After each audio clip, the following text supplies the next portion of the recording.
Hello guys, welcome back to my channel. তো আমি ময়না আর তোমাদের সামনে আমি এই ফার্স্ট টাইম একটা ব্লগ ভিডিও নিয়ে চলে এসেছি। তো সেরকমভাবে আমি ব্লগ ভিডিও বানাই না, আর ভাবি বানাবো বাট বানিয়ে উঠতে পারি না। তো আজকে একটা ব্লগ ভিডিও বানিয়েছি। আর আমি সারাদিন বাড়িতে কি করি, কোথায় ঘুরতে গেছিলাম, সবটা তোমাদের সাথে শেয়ার করে নেব। তার জন্য তোমাদেরকে আমার চ্যানেলটা সাবস্ক্রাইব করে আমার পাশে থাকার জন্য অনুরোধ রইল। হরে কৃষ্ণ। গুড মর্নিং গোপাল সোনা। তো আমার মর্নিংটা শুরু হয় আমার গোপালকে দিয়ে, আর নাইটটা শেষও হয় আমার গোপালকে দিয়ে। কারণ আমি আমার বিছানার ঠিক মাথার ওপরে দেয়ালে আমার গোপালের ছবি লাগিয়ে রেখেছি। বলতে পারো গোপাল আমার খুব পছন্দের বা খুব একটা ভীষণ ভীষণ দামি প্রিয় জিনিস, যাকে আমি খুব মানি, খুব বিশ্বাস করি আমার মন থেকে। যাই হোক, ঘুম থেকে উঠে আমি ওর মুখটা দেখে তারপর আমি বিছানা থেকে নেমে চলে যাই রান্নাঘরে। আর আমার ফার্স্ট কাজ থাকে এক গ্লাস জল খাওয়া। তো এটা কিন্তু নর্মাল জল না, এটা রাত্রিরে আমি ভিজিয়ে রাখি। আর এর মধ্যে দিয়ে দিই, এক গ্লাস জলের মধ্যে দিয়ে দিই 1 চামচ গোটা জিরে, 1 চামচ মৌরি, 1 চামচ জোয়ান, আর দিয়ে দিই 1 চামচ মেথি। তো এই সব উপকরণগুলো আমি রাত্রিরে গ্লাসের মধ্যে ভিজিয়ে রেখে দিই, আর সকালে উঠে এটা আমি পান করি। আর এটা হচ্ছে একটু গরম করে নিই, আর এর মধ্যে দিয়ে দিই একটা লেবুর রস। তো তারপর আমি এটা পান করে নেওয়ার পর বাড়ির যা কাজ থাকে, মোছা, ঝাঁট দেওয়া, বাসন ধোয়া সব সেরে নিলাম।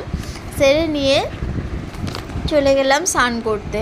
আর যেহেতু আজকে বাইরে যাওয়ার একটু প্ল্যান আছে, তাই একটু ঘরোয়া ফেসিয়াল টাইপের করে নিলাম। প্রতিদিন করি না, আজকে একটু সময় ছিল, যেহেতু দুপুরবেলা রান্না বাড়া হবে না, ওই জন্য একটু মুখের মধ্যে ফেসিয়াল লাগিয়ে নিয়ে চলে গেলাম স্নান করতে। আর স্নান করতে ঢোকার আগে ভেজানো ছিল 1 বালতি জামা কাপড়। তো স্নান টান সেরে চলে গেলাম ছাদে জামা কাপড়গুলো নিয়ে, সেখানে জামা কাপড়গুলো মিলে দিয়ে এলাম। আর হচ্ছে আমি ছাদে গিয়ে প্রতিদিন সূর্যদেবকে জল দিই, প্রণাম করি। আর ছাদে আছে আমার একটা তুলসী গাছ, সেই তুলসী গাছে আমি ধূপ দিয়ে আসি। আর আছে একটা বেল গাছ, যেই বেল গাছটা থেকে আমি প্রত্যেক দিন ছাদ থেকে হাত বাড়িয়ে বেলপাতা তুলতে পারি। তো আর আমি প্রতিদিন বেলপাতা নিয়ে আসি, এসে আমার বাবাকে পুজো করি। তো তারপর আমি ছাদ থেকে চলে এলাম ছাদের কাজ সেরে, আর এখানে এসে আমি পুজো করে নিলাম। পুজো সেরে আমার বর যেহেতু ঘুম থেকে উঠে পড়েছিল, ঘুম থেকে উঠে পড়ার পর আমি বিছানাটা বাগিয়ে নিলাম। আর বিছানা বাগিয়ে নেওয়ার পর আমার আরও একটা কাজ থাকে খাওয়ার, সেটা হলো সকালে খালি পেটে আমি 2টো কাঠবাদাম আর ছোলা, এগুলো আমি রাত্রে ভিজিয়ে রেখেছিলাম, আর এগুলো খাই। আর এর সাথে ভুসিও ভিজিয়ে রেখেছিলাম, ভুসিটা 1 গ্লাস খাই। খাওয়ার পর তারপর আমি চলে গেলাম সকালের ব্রেকফাস্ট বানাতে। তো ব্রেকফাস্টে বেশি কিছু বানাইনি, মুড়ি খাওয়ার প্ল্যান ছিল, আর মুড়ির সাথে 2টো গোটা 4 বেগুনি বানিয়ে নিলাম। তো বেগুনি বানিয়ে নিয়ে তারপর হচ্ছে 2-3টে ডিম সিদ্ধ করে নিলাম। তো তারপর মুড়ি খেতে বসে গেলাম। আর এখানে নিয়ে নিয়েছিলাম শসা, বেগুনি, ডিম সিদ্ধ দিয়ে ঝটপট করে মুড়িটা খেয়ে দিয়ে চলে গেলাম রেডি হতে। আর জানো, বেরোনোর আগে বৃষ্টিটা নেমে গেল, তখন মনটা খারাপ হয়ে গেছিলো কি আজকে কি যেতে পারবো। সকাল থেকেই দোনামোনা করেই ভাবছিলাম যে আজকে কি বেরোতে পারবো না। একবার করে বৃষ্টি হচ্ছিলো, একবার করে থেমে যাচ্ছিলো, তো বুঝতে পারছিলাম না কি করব। যাই হোক, ফাইনালি কিন্তু বেরিয়ে পড়েছিলাম। তো আমাদের বাড়ি থেকে, যে বাড়ির সামনে ক্যাব আসে না, তাই একটু হেঁটে যেতে হয়। তো হেঁটে যাচ্ছিলাম ওই 5 মিনিটের মতো।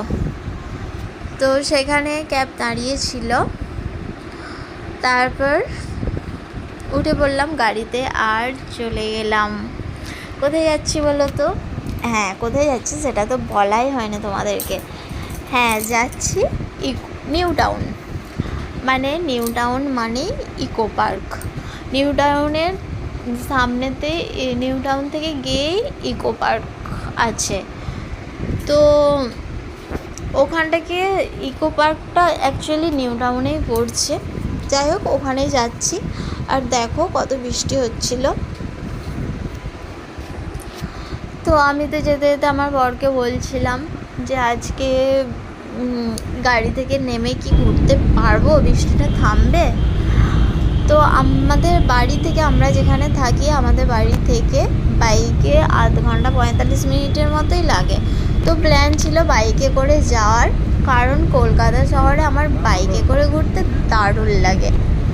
আর এই দেখো সেই ভাইরাল জায়গা নিউ টাউন, নিউ টাউনের গেট, এটা তো সবাই জানো তোমরা। আর আমার গাড়িতে উঠে ভিডিও করতে এত হেভি লাগে, কি বলবো তোমাদেরকে।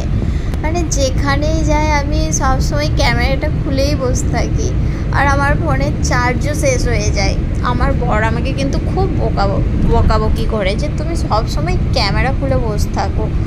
বাট আমি কেন জানি না, আমার ভিডিওটা একটা নেশা হয়ে গেছে বলতে পারো।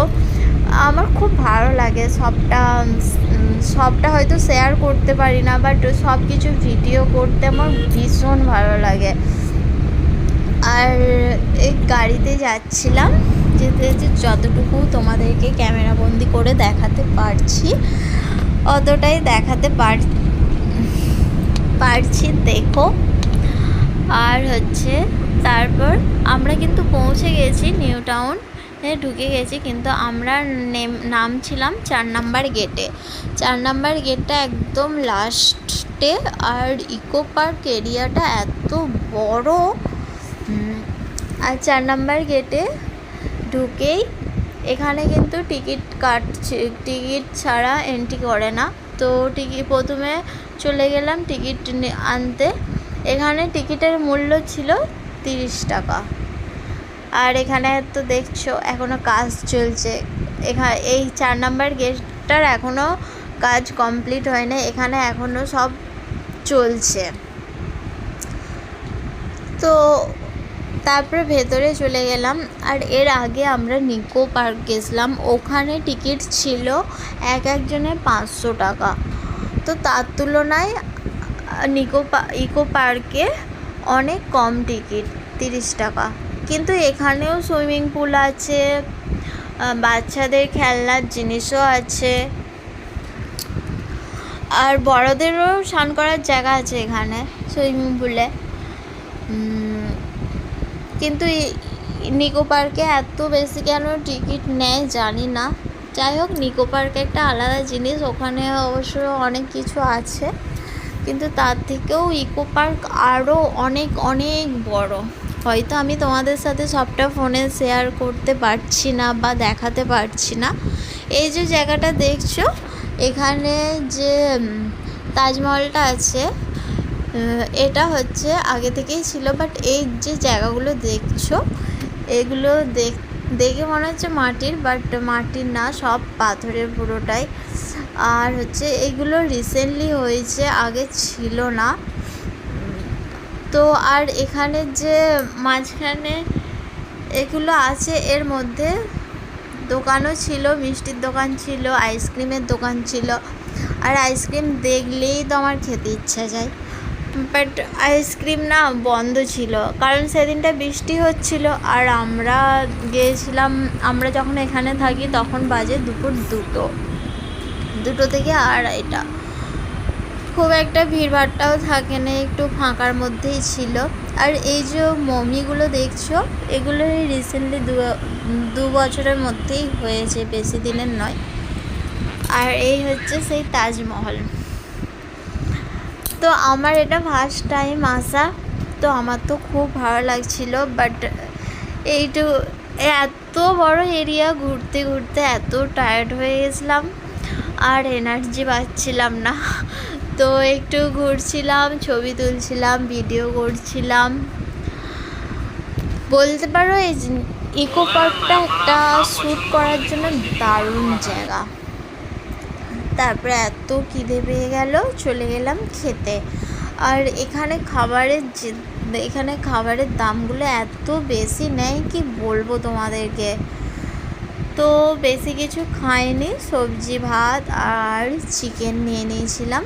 তো লাঞ্চ সেরে তারপরে আবার বেরিয়ে পড়লাম। দেখো চারিদিকটা কত সুন্দর, শুধু সবুজ আর সবুজ। আমার তো দেখে আসতে ইচ্ছা যাচ্ছিল না, বাট আমার বর শুধু আমাকে বলে যে তুমি শুধু ক্যামেরা করো, তুমি কোনো কিছু ঘোরো না, দেখো না, তুমি সবসময় ফোন নিয়ে ব্যস্ত থাকো। বাট আমার ভিডিও করতে এত বেশি ভালো লাগে, যার জন্য আমি সবটা ক্যামেরা বন্দি করার চেষ্টা করছিলাম। আর দেখো এই জঙ্গলগুলো দেখছো, এর ভেতরেও মানুষ যাচ্ছে, এখানে শ্যুট করাও হচ্ছে, অনেকে শ্যুট করছিল দেখছিলাম। আর এখানে কিন্তু আরও অনেক ভেতরে মানুষও ছিল। তারপরে চলে গেলাম,